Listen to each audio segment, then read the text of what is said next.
siapapun yang tidak memiliki kekuatan politik.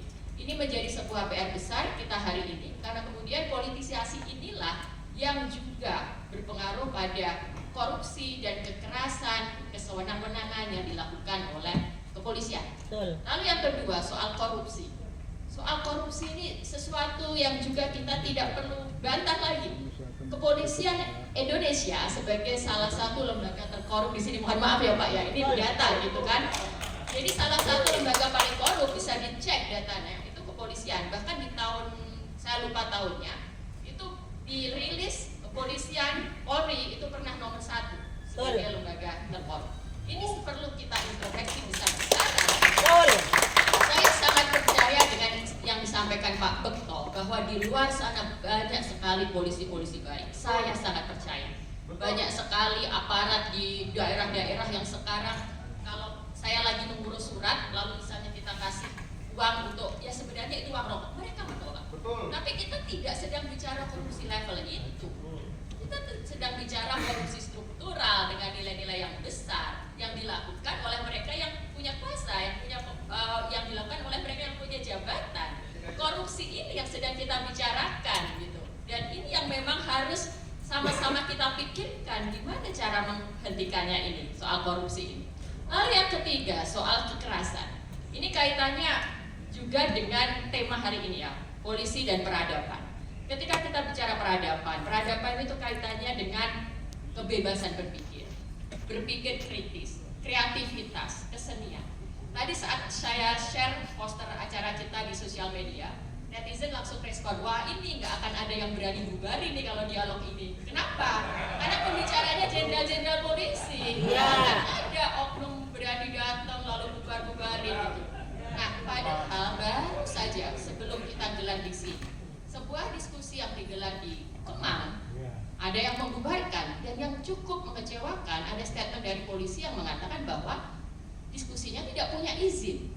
Sejak kapan kita membutuhkan sebuah izin untuk sebuah diskusi di ruangan tertutup gitu kan? Nah, ini menunjukkan posisi dan keberpihakan polisi terhadap mereka yang membubarkan acara itu. Nah, kita masih menunggu nih bagaimana tindak lanjut itu. Tapi pembubaran diskusi di Kemang bukan satu-satunya acara yang mempertanyakan posisi dukungan polisi pada peradaban. Kita tahu di sepanjang pemerintahan Pak Jokowi, saya seorang sastrawan, saya penggerak budaya. Saya tahu bagaimana teman-teman artis yang membuat mural di dinding-dinding, yang waktu itu muralnya mengkritik pemerintah, dikejar sama polisi, didatangi rumahnya. Saya juga tahu bagaimana kawan-kawan saya, aktivis pro demokrasi, hanya karena tweetnya, hanya karena demonstrasi, dia diperiksa, walaupun kemudian nanti dikeluarkan, tapi kita tahu proses pemeriksaan itu sendiri adalah bentuk intimidasi. Gitu. Jadi ketika kita bicara peradaban di sini, polisi juga harus punya penghargaan yang tinggi pada kebebasan berpikir, perbedaan pendapat, kreativitas, diskusi, karya seni, segala bentuk produk budaya itu tidak bisa kita membiarkan polisi melakukan intimidasi, melakukan kekerasan dan sebagainya. Jadi 3 hal ini saja menurut saya, politisasi, korupsi, dan kekerasan ini yang harus sama-sama kita sepakati untuk segera eliminasi dari kepolisian. Dan untuk ini saya sangat sepakat dengan solusinya Pak Bekto, tentu saja reformasi struktural, reformasi institusional, reformasi kultural. Tapi kemudian bagaimana stepnya? Bagi saya kita bisa mulai dari proses rekrutmen.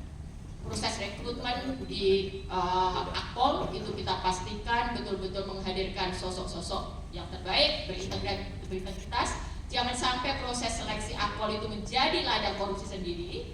Nah, lalu kemudian reformasi, kenapa? Oke, reformasi kultural tadi sudah disampaikan Pak Bekto, pendidikan di dalamnya sendiri. Jadi mari kita sama-sama membangun generasi polisi Indonesia baru yang tahu bagaimana peradaban itu.